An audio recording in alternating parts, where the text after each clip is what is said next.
Wala akong kasalanan doon. Hindi ko pinlano ito. Sila ang may kagagawan nito. Hindi ako. Kung gusto ng tao, halimbawa, na pumalaot ako siguro, baka ayaw na nila ako sa House of Representatives. Baka ang gusto nila, pumunta na ako sa Senado. Ang nagtulak sa akin ngayon, sila, hindi ako, di ba?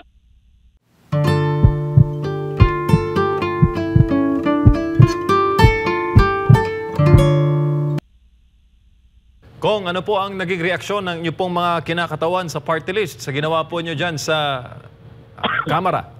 Sila po ba'y nagalit, nagulat? Paano po ba? Sinong mga kasama? Sa mga kinakatawan nyo, Kong, sa Sagip, yung marginalized sector po na inyong mga kinakatawan, mayroon po ba silang naging reaksyon sa ginawa po sa inyo dyan sa House of Representatives? Yung mga leaders namin? Normal lang naman na nabigla sila at hindi sila makapaniwala.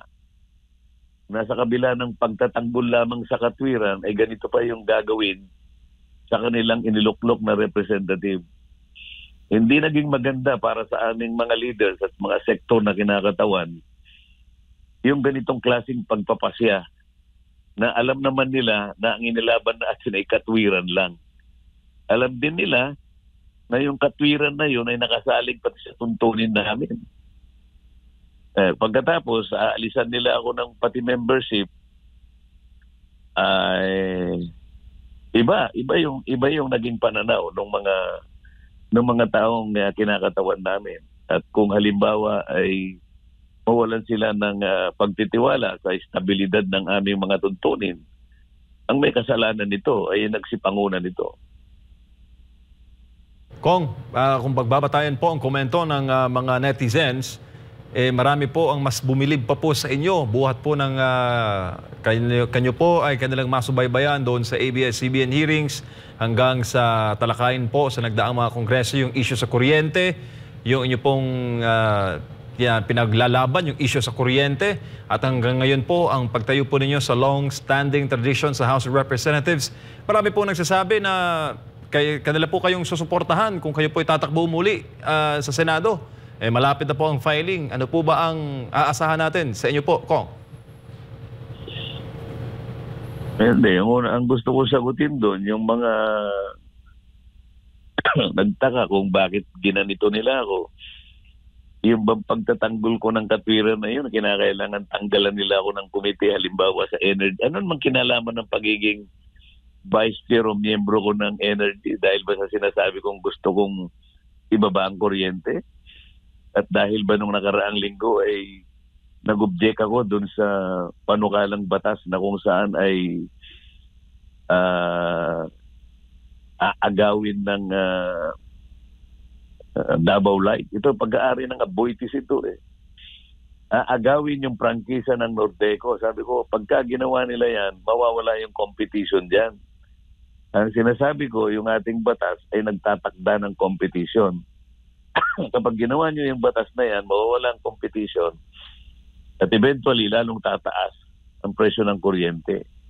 Pagkatapos doon sa Samselco, sa Zamboanga City, inobjectan ko rin yung gusto ng majority leader na tanggalin yung management contract doon sa Samselco.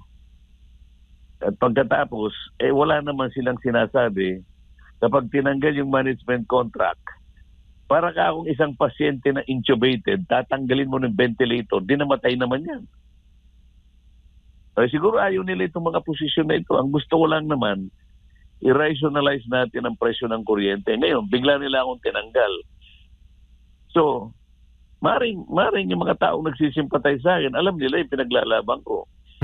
O kaya nila akong tinanggal siguro dahil sinasabi ko dapat ibaba natin ang presyo ng kuryente. Dahil ang nilalaban ko ay hustisya at katarungan. Dahil sabi ko, ba't nyo ka ako inalisan ka ako ng ganito? Wala naman akong kasalanan. Inalis nila ako sa Committee on Justice. Vice chair ako dun eh. Asa ng katarungan. So sa mga tweet, pag ako ay ipinaglalaban ko ang katarungan, inaalis nila ako doon. Hindi ako pumayag na sumama sa kanila doon sa People's Initiative. Tinanggal nila ako sa Constitutional Amendments Committee. Yun siguro yung napapansin ng tao. mulat-mula pa kasi yung katwiran lang nilalaban ko. Wala akong ginagawang masama. Kung ano yung katwiran yung nilalaban. Pagka nakikita kong mali, pinaalalahanan ko sila. O kung tatanggalin nila ako para siguro wala nang sigurong wala nang pipigil sa kanila. Napansin siguro ng mga tao yun. Wala akong kasalanan doon. Hindi ko pinlano ito. Sila ang may kagagawa nito. Hindi ako. Kung gusto ng tao, halimbawa, na umalaot ako siguro, baka ayaw na nila ako sa House of Representatives. Kung ang gusto nila, pumunta na ako sa Senado. Ang nagtulak sa akin ngayon, sila, hindi ako. Di ba? Kung nag-sympathize man sa akin ng tao, kagagawa nila ito.